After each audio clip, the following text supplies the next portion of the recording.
Welcome to Bible Official Stories. In the dark, quiet hills of Bethlehem, a cold wind swept through the barren streets. The moon was hidden behind heavy clouds, casting long shadows over the silent town. A young woman named Mary, heavy with child, and her husband Joseph were making their way into the town on a donkey. Their faces were tired, their clothes covered in dust from the long journey from Nazareth, but there was something deeper in their eyes, a mixture of fear and awe. They both knew that this night would change everything. For months, Mary had kept her secret close to her heart.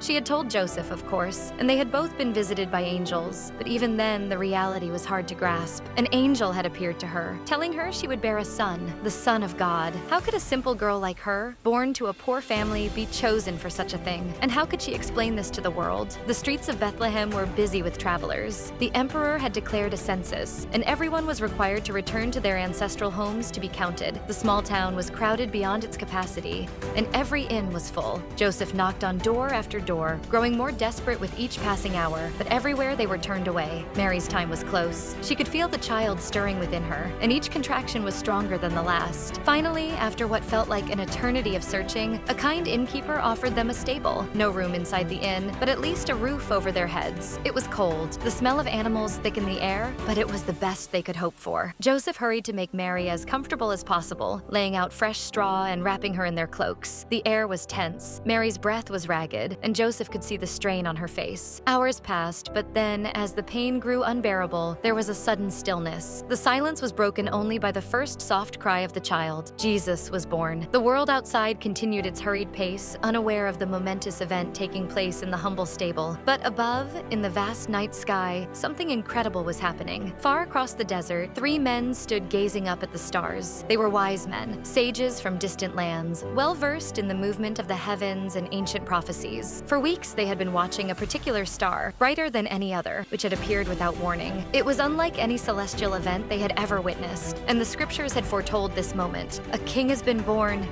one of them murmured, his voice filled with wonder. "The King of Kings," the second agreed. "But where?" asked the third. They had been following the star, watching as it grew brighter each night, guiding them. They knew that it marked the birth of the one who would change the course of history, but they did not know where the child was. As they packed their belongings and mounted their camels, they set off, following the star wherever it might lead them. With each mile, their anticipation grew, but so did their sense of dread. They knew that not everyone would be pleased by the birth of this new king. And in a palace far to the west, someone else had noticed the star too. Herod, king of Judea, sat brooding in his grand palace. His heart was cold and his mind was filled with paranoia. The whispers of rebellion were always at his door, and the appearance of the star had only deepened his unease. He had heard the old prophecies. A new king was to be born, a king who would challenge his rule. Herod was not a man to be challenged. "Bring them to me," he commanded, his voice low and dangerous. His advisors hurried from the room, knowing better than to question his orders. It wasn't long before the wise men, dusty from their journey, were ushered into his court. "You seek the new king, do you not?" Herod asked, his smile thin and calculated. The wise men nodded, their eyes wide with caution. They had not expected to be summoned by the current ruler. "We have followed the star, but we do not yet know where he lies." Herod's eyes gleamed. "When you find him, bring word to me. I too wish to worship him." His words were sweet, but his heart was full of malice. He had no intention of worshiping the child. He intended to destroy him. The wise men, unaware of Herod's true intentions, agreed and left the palace, continuing their journey. But as they rode through the night, their unease grew. Something about Herod's words felt wrong. Meanwhile, in the hills surrounding Bethlehem, a group of shepherds were watching over their flocks. The night was peaceful, the stars twinkling overhead, when suddenly the sky was filled with a blinding light. The shepherds shielded their eyes in fear, but a voice rang out, clear and powerful. "Do not be afraid.